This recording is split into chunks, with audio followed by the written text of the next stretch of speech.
Folks, I have seen some very disturbing rumors out there, and thankfully they're just rumors.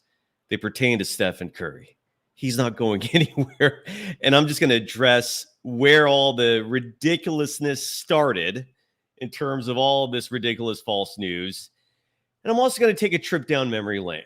Just 2 years. It's the summer of 2022. I'll explain why I'm taking that trip and what was the catalyst for bringing this topic up in the first place. Let's get into it. It's the start of the week. Hopefully I can help cheer you up. Monday's blow. This is the Golden Days. They always find something to nitpick, and that's because there's expectations for us to win. It was a pretty crazy night. Let's go! In a minute, I'ma need a sentimental man or woman to pump me up. Come on and break me off. Cause I get what I want and I like what I see. If you got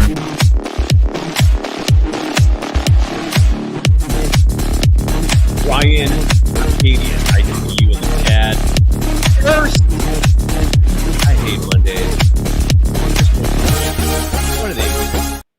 Thank you for joining the Golden Days. I am Cyrus Saatsaz, your host. You can follow me on Threads, on Instagram at Dogwild. And yes, I'm over on Elon's excuse for a social media platform, the cesspool known as Twitter. I'm there as well at Surf Journalist. The program is available on both platforms at Golden Days Pod. Ryan, yes, you are first in the chat. And I am going live. It's a special Monday edition. Actually, it's not that special. It's Monday. This is a 5-day-a-week program, even during these doldrums of the summer. I am jonesing for basketball, folks. I don't know about you, but I really miss it. The addiction, the withdrawals of hoops is starting to percolate within my fiber of a being. I'm going crazy. I want basketball. I miss it. I'm going to start a countdown soon for training camp. But in the meantime, we'll do our best to provide some decent coverage. Today's episode, as with every episode of the Golden Days, is brought to you by the official sponsor of this program. We actually have a sponsor. Yes, a live sponsor, rather. You might also see or hear ads on this program besides what I read, but the live reads are special. They cost more for the clients for very good reason, because it resonates more when I'm saying it. The sponsor is BetOnline, the world's most trusted betting platform and your number one source for everything football. I can't wait for these reads to include basketball, but for now, yes, football is just around the corner for the NFL. College is about to start. Maybe it's already started. And you can bet on it with BetOnline. From the preseason NFL to college kicking off, BetOnline has every stat, every matchup, even live odds and spreads while the games are being played. And if you think you know your stuff, get in on the winner-take-all $300,000 NFL Survivor pool for the upcoming season. And when the game is over, kick back, pour yourself a stiff one, light them up if you got them, and then head on over to the online casino and get in on a game of blackjack or poker, or unwind with one of over 150 slot games. Head to the website today and use the promo code BELIEVE. That's BLEAV. It's the name of the network we're on, and get in on the action. BetOnline, the game starts here. Welcome again, everybody. I want to start the show off just clearing the air on these ridiculous Stephen Curry rumors that have been going around. There are some accounts out there, folks, over on social media, and I strongly advise each and every one of you to simply look at the name of the account before you believe it, what they're publishing. And I was seeing all this, some various images, a lot of, social media posts going around from panicked members of Dub Nation pertaining to Stephen Curry, thinking that he might be leaving, that he might want to go to the LA Lakers and rejoin LeBron James. And maybe the picture that freaked people out the most, and I'm going to share it for the YouTube audience here, was a photo of an alleged Stephen Curry screen capture of his Instagram account posting a story. And the image looked like this. Again, I'll describe it. I'll articulate it as best I can for the podcast. But it was Steph, again, posting a story, and the image had him in a Lakers uniform wearing the number 30. with the text above the image saying, "Stop sending me this pic, King James," referring to LeBron James. And there's a laughing emoji. And then below that in smaller text that reads, "Looks good though," with the emoji of someone contemplating, and then another laughing emoji. And look, if this thing was real, yeah, 5-alarm fire, hit the panic button, freak out. You have every right to. The problem is it's not real. It never was real. But there are a lot of people believing this, buying into it. The post came courtesy of a Twitter account called NBA Centel. And more specifically, if I can go to the actual account. Oh, and now it's all over at Google. Let me see if I can still, whatever. I'll stop sharing that. There's no point. The point is it came from an account originally called NBA Centel. A lot of people believed it. A lot of people were panicking about it. It's not true. It's totally fake. And then there came another post. And this one was, I don't know if it was exclusively on Threads. I don't know if this made the rounds outside of Threads.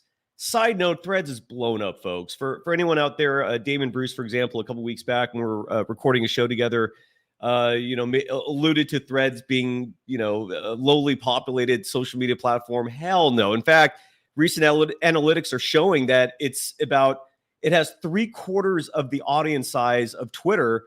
And keep in mind, Twitter grossly overinflates their numbers to begin with, whereas Threads is part of Instagram, part of Facebook, publicly traded company. So any data they publish has to be objectively true.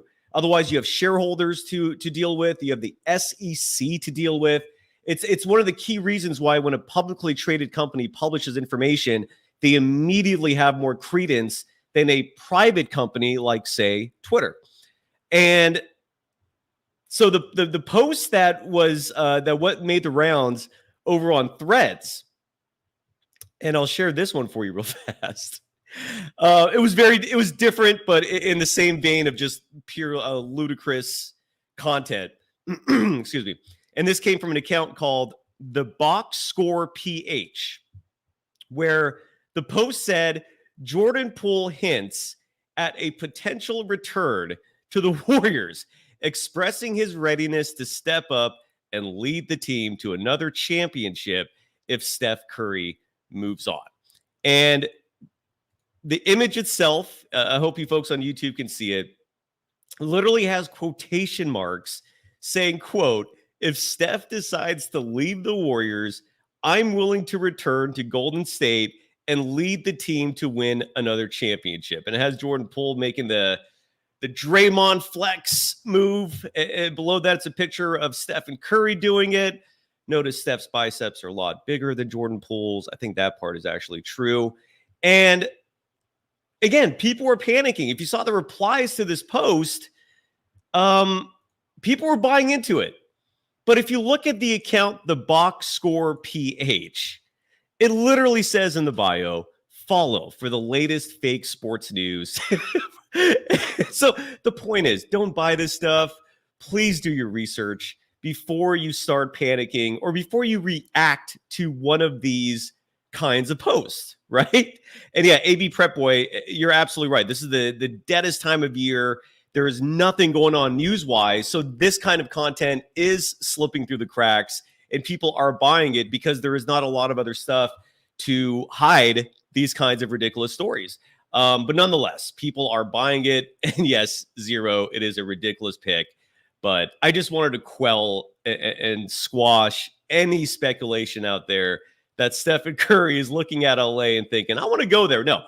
If by some miracle a Steph, LeBron teaming up were to take place, it would have happened the way Joe Lacob tried to make it happen earlier this season, last year by the NBA calendar, where he wanted to make a trade to get LeBron James and bring him to the Warriors.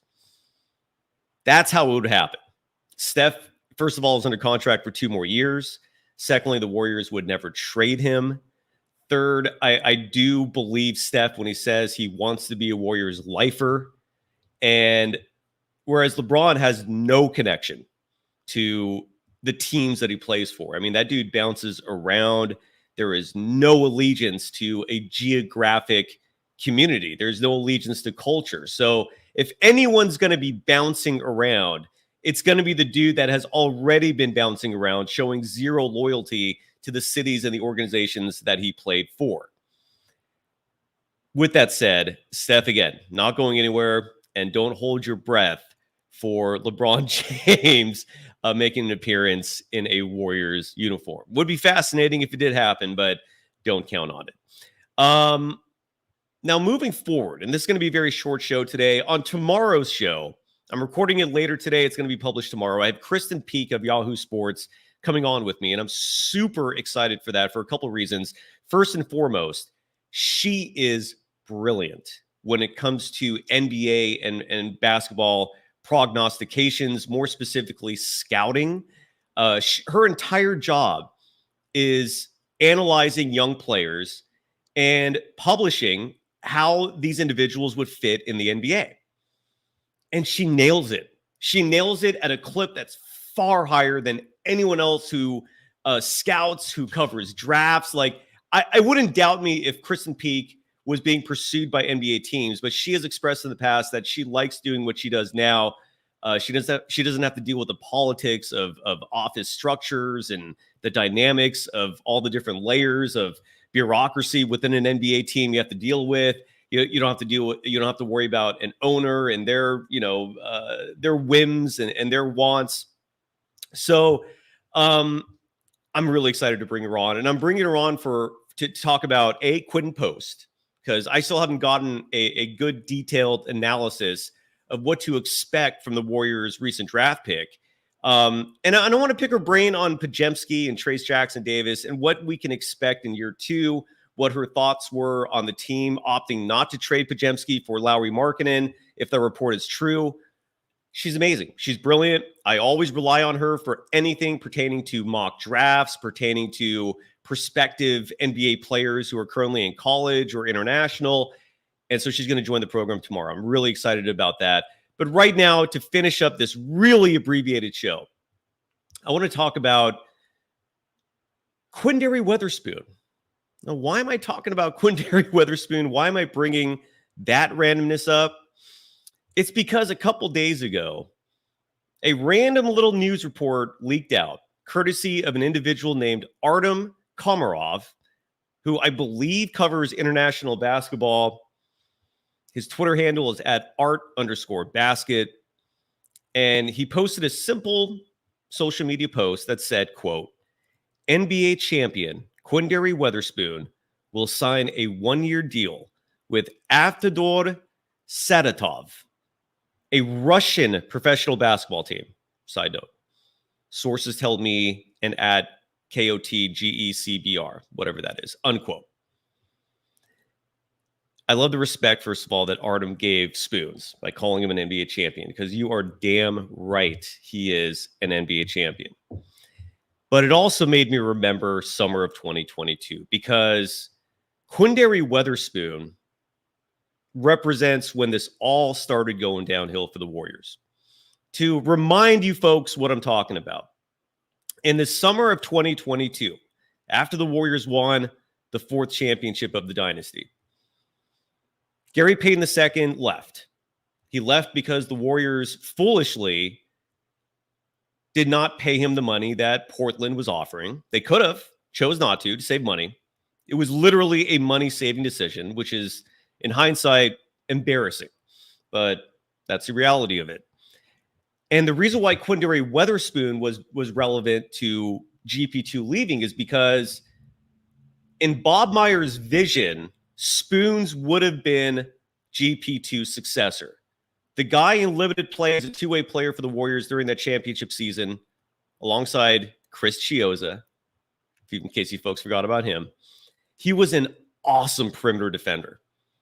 The guy probably would not have been at Gary Payton II's level, but he at least would have been someone who knows the system. He got along with his teammates. And he was an awesome, again, perimeter defender. Sorry to be redundant there. But it's important to bring that point up, because the Warriors, in their title defense season, were struggling incredibly with perimeter D. Teams were lighting them up with three-point shooting, with open, spacing all across the perimeter. And the reason why Spoons was cut was not because he was a bad player.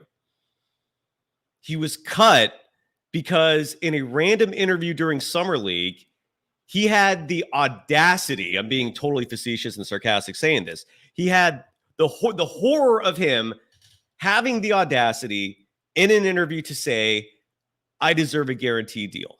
And I'm paraphrasing. I don't remember verbatim what he said. But he said in this interview, because the topic came up, he was a two-way player. And I can't remember if he had one more year of eligibility as a two-way player or if he had to either sign a guaranteed deal or it was over for him in terms of playing for the Warriors and maybe the NBA. But that interview is the reason, and I reported this before way back when, and I'll report it again because, again, most of the media who covers the Warriors shamefully will not objectively report what really happens, mostly to acquiesce to Steve Kerr and the team and to stay in good graces with them, even though the team has never given any indication that they're punitive for negative reporting. But regardless, he was cut because he had the audacity to come out and say he wants a guaranteed deal. And this was the beginning of the decline for the Warriors because of Steve Kerr.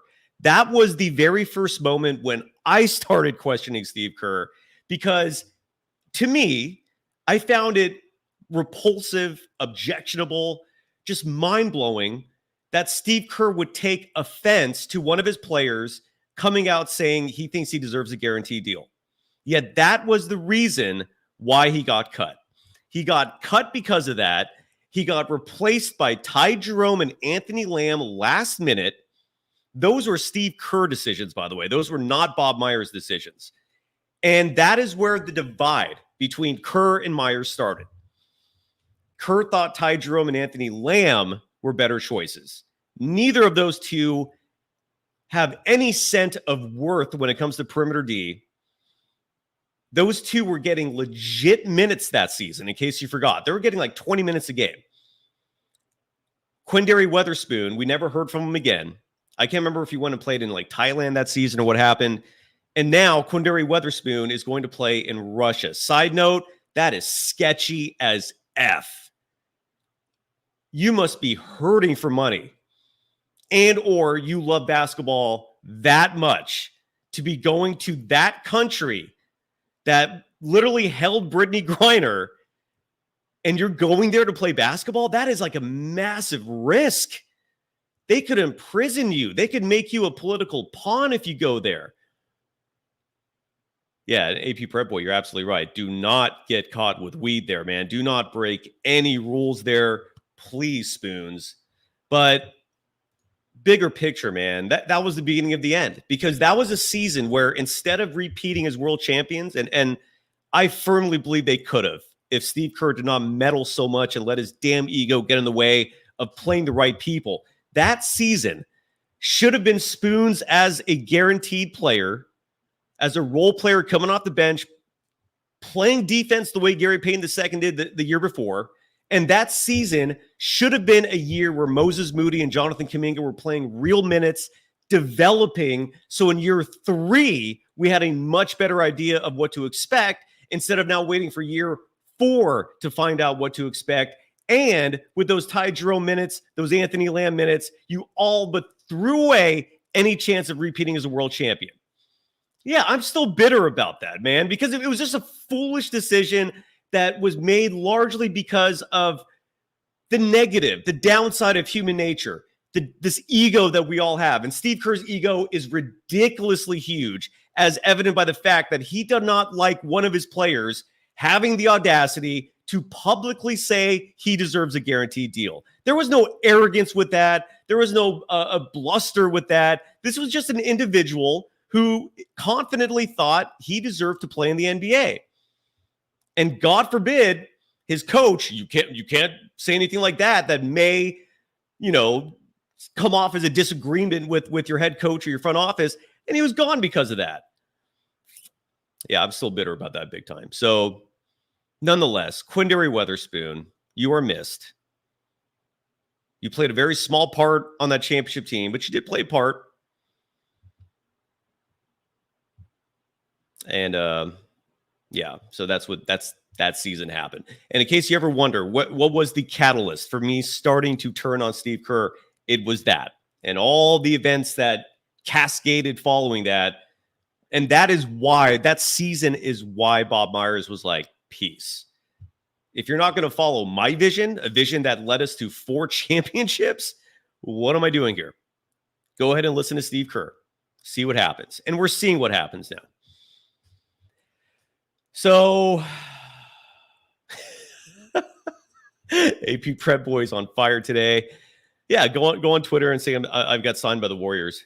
Go on there and say, if you want to make it realistic so people might actually buy it, and I still doubt they would, go on Twitter and say, I've been hired by the Warriors to be the color analyst for the team or to be their in-studio host. That maybe a few people might buy that. Saying that I'm actually a player, no one's going to buy that. Anyways, so that's it. A very short show today. I want to see if anyone in the chat has anything to add. John Holmes in the chat saying Poole's the guy who got scorched by average Lakers guards. Yeah, exactly. But again, that's not a real story. That is not a real story. All right. That was it. Short and sweet. Sometimes in this time of year, that's how it goes. So again, stay tuned. Kristen Peak. I'm recording that in just minutes, actually. With bigger guests like that, I don't go live, and I do apologize. It's usually up to the guests, but yeah, so that's going to be a recorded interview. In fact, if anyone has any questions for Kristen Peak, either tag me on Threads, because I do check that account very regularly. Again, I'm at Dogwild. If you want to ask a question now in the chat real fast, I will remember to bring it up with Kristen.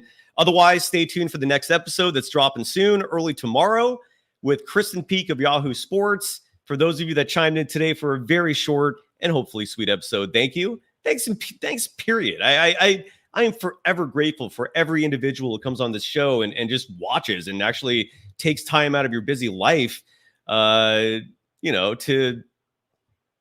watch me. It's crazy. I never get over that. So, and again, people on other programs say this a lot. Apparently, I should be saying it too. Subscribe, please. Hit the like button, please, because apparently that helps with the algorithm for having the show being discovered. And until then, thank you. Have a great day. I'm sorry it's Monday. Hate Mondays, dude. Have I said that? Mondays blow. And we'll see you soon. Bye-bye.